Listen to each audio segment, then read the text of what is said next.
اور اللہ عزوجل کا یہ فرمان، انا اوحینا الیکا کما اوحینا الی نوح والنبیین من بعدہ، ہم نے بلاشبہ اے محمد آپ کی طرف وحی کا نزول اسی طرح کیا ہے جس طرح حضرت نوح علیہ السلام اور ان کے بعد آنے والے تمام نبیوں کی طرف کیا تھا۔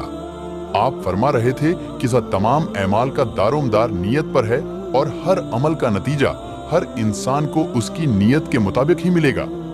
بس جس کی ہجرت ترک وطن، دولت دنیا حاصل کرنے کے لیے ہو یا کسی عورت سے شادی کی غرض سے ہو، بس اس کی ہجرت انہی چیزوں کے لیے ہوگی جن کے حاصل کرنے کی نیت سے اس نے ہجرت کی ہے۔ ایک شخص حارث بن ہشام نامی نے آن حضرت سے سوال کیا تھا کہ حضور آپ پر وحی کیسے نازل ہوتی ہے؟ آپ نے فرمایا کہ وحی نازل ہوتے وقت کبھی مجھ کو گھنٹی کی سی آواز محسوس ہوتی ہے اور وحی کی یہ کیفیت مجھ پر بہت شاق گزرتی ہے۔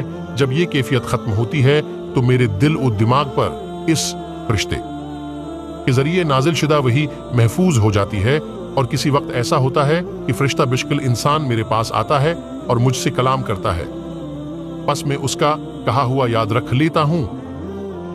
حضرت عائشہ رضی اللہ عنہا کا بیان ہے کہ میں نے سخت کڑاکے کی سردی میں آن حضرت کو دیکھا ہے کہ آپ پر وحی نازل ہوئی، اور جب اس کا سلسلہ موقوف ہوا تو آپ کی پیشانی پسینے سے شرابور تھی۔ آن حضرت پر وحی کا ابتدائی دور اچھے سچے پاکیزہ خوابوں سے شروع ہوا۔ آپ خواب میں جو کچھ دیکھتے وہ صبح کی روشنی کی طرح صحیح اور سچا ثابت ہوتا۔ پھر من جانب قدرت آپ تنہائی پسند ہو گئے اور آپ نے غار حرا میں خلوت نشینی اختیار فرمائی، اور کئی دن اور رات وہاں مسلسل عبادت اور یاد الہی و ذکر و فکر میں مشغول رہتے۔ جب تک گھر آنے کو دل نہ چاہتا توشہ ہمراہ لیے ہوئے وہاں رہتے۔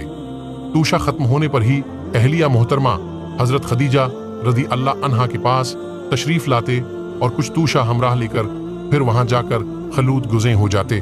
یہی طریقہ جاری رہا یہاں تک کہ آپ پر حق منکشف ہو گیا اور آپ غار حرا ہی میں قیام پذیر تھے کہ اچانک حضرت جبریل علیہ السلام آپ کے پاس حاضر ہوئے اور کہنے لگے کہ اے محمد پڑھو۔ آپ فرماتے ہیں کہ میں نے کہا کہ میں پڑھنا نہیں جانتا۔ آپ فرماتے ہیں کہ فرشتے نے مجھے پکڑ کر اتنے زور سے بھینچا کہ میری طاقت جواب دے گئی، پھر مجھے چھوڑ کر کہا کہ پڑھو۔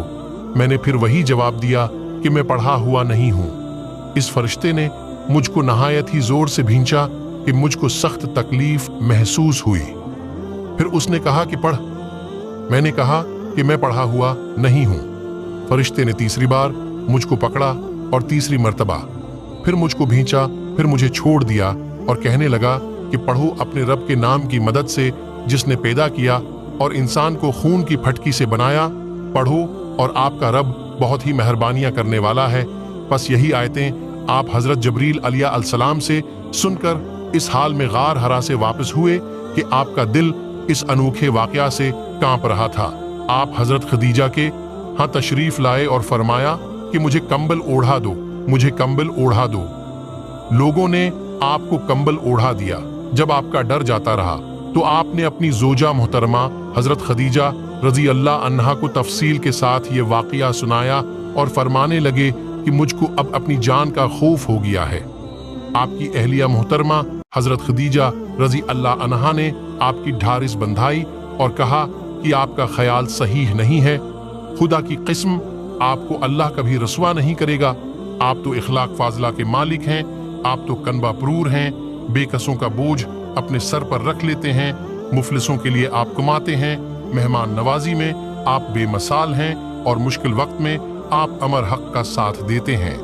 ایسے اوصاف حسنہ والا انسان یوں بے وقت ذلت و خواری کی موت